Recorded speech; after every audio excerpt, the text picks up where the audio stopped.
Good morning students. बच्चों, आशा है कि आप सब घर पर स्वस्थ होंगे। बच्चों, आज मैं आपको पाठ 5 पढ़ाना चाहूँगी। पाठ का नाम है आकारांत पुल्लिंग संज्ञा एक वचन, द्विवचन और बहुवचन। तो सबसे पहले मैं आपको आकारांत शब्द का अर्थ बताऊंगी कि आकारांत शब्द जिन शब्दों का वर्ण विच्छेद करने में अंत में आ स्वर आता है उन्हें आकारांत शब्द कहते हैं। जैसे रामः, गजा, बाला आदि। अब पुल्लिंग संज्ञा शब्द क्या होते हैं? तो जो शब्द पुरुष जाति का ज्ञान कराते हैं वे पुल्लिंग शब्द कहलाते हैं। जैसे नराः, बालका, वृक्षा, सूर्य आदि। अब एक वचन, द्विवचन और बहुवचन। तो बच्चों, संस्कृत में वचन 3 प्रकार के होते हैं। एक वचन तो जिस वस्तु से एक चीज होने का बोध होता है उसे हम एक वचन कहते हैं, और जिन शब्दों से 2 वस्तुओं का बोध होता है उन्हें हम द्विवचन कहते हैं। ऐसे ही जिन वस्तुओं से अनेक चीज़ों का बोध होता है उन्हें हम बहुवचन कहते हैं। अब जैसे एक वचन में नराः, नर हमारा मूल शब्द है, उसके आगे विसर्ग लगा हुआ है। तो एक वचन में नराः यानी एक आदमी, और द्विवचन में नरः 2 आदमी, और बहुवचन में नराः यानी 3 या 3 से अधिक आदमी। तो सबसे पहले आकारांत पुल्लिंग मूल शब्दों के आगे विसर्ग जोड़ देने से वे एक वचन के शब्द बन जाते हैं। जैसे हंस हमारा मूल शब्द है और इसमें विसर्ग जोड़ दिया तो हमारा बन गया हंसः यानी एक हंस। ऐसे ही एक और उदाहरण, गज में अगर विसर्ग जोड़ दिया तो हमारा शब्द बन गया गजः यानी एक हाथी। ऐसे ही द्विवचन के लिए आकारांत पुल्लिंग मूल शब्दों में औ जोड़ देने से वे पुल्लिंग द्विवचन के शब्द रूप बन जाते हैं। जैसे हंस प्लस औ क्या हो गया? हंसः यानी 2 हंस। ऐसे ही गज प्लस औ बराबर क्या हो गया? गजः यानी 2 हाथी। ऐसे ही आकारांत पुल्लिंग मूल शब्दों में आ और विसर्ग दोनों जोड़ देने से वे पुल्लिंग बहुवचन के शब्द रूप बन जाते हैं। जैसे हंस प्लस आ और प्लस विसर्ग, तो इस तीनों जोड़ करके हमारा शब्द बन गया हंसाः यानी कई हंस, एक से ज़्यादा हंस, यानी 3 हो या 3 से अधिक हो। ऐसे ही गज प्लस आ प्लस विसर्ग तो हो गया हमारा शब्द गजाः यानी कई हाथी।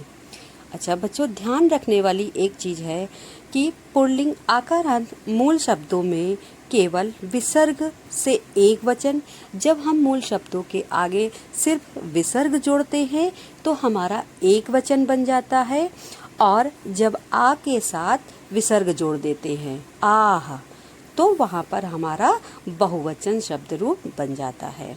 अब इसका भी एक उदाहरण आपको बताती।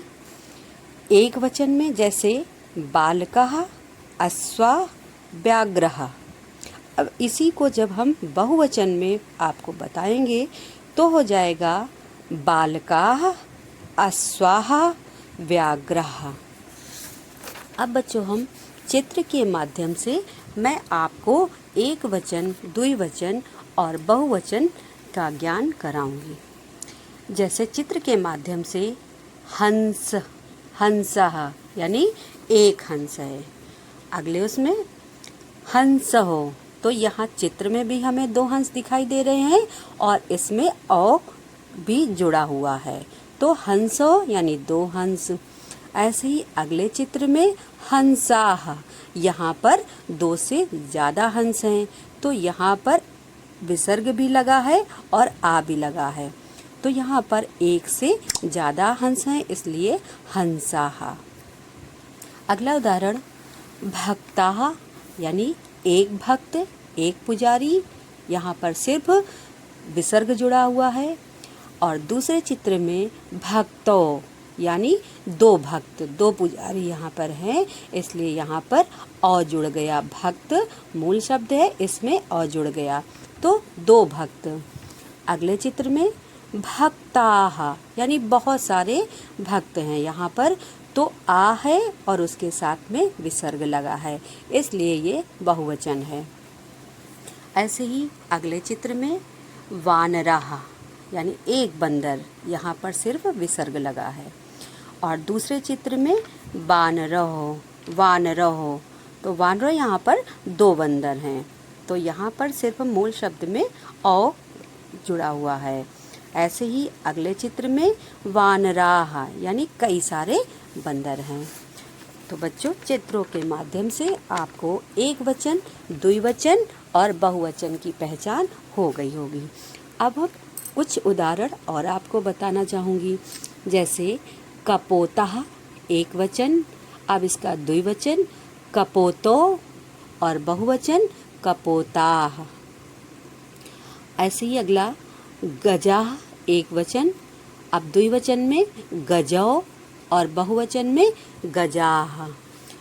अगला उदाहरण, एक वचन सुकाः, द्विवचन सुकः और बहुवचन शुकाः। अगला उदाहरण, मूषकाः एक वचन, मूषकौ द्विवचन, मूषकाः बहुवचन।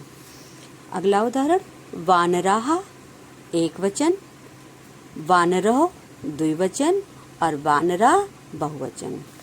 अश्व एक वचन, अश्वौ द्विवचन और बहुवचन में अश्वाः। ऐसे ही एक और उदाहरण, श्रमिकाः यानी एक वचन में, श्रमिकौ द्विवचन में और श्रमिकाः बहुवचन में। तो बच्चों, आशा है कि आपको यह पाठ पूरी तरह से समझ में आ गया होगा। कहीं कोई दुविधा हो तो आप लोग पूछ सकते हैं। धन्यवाद।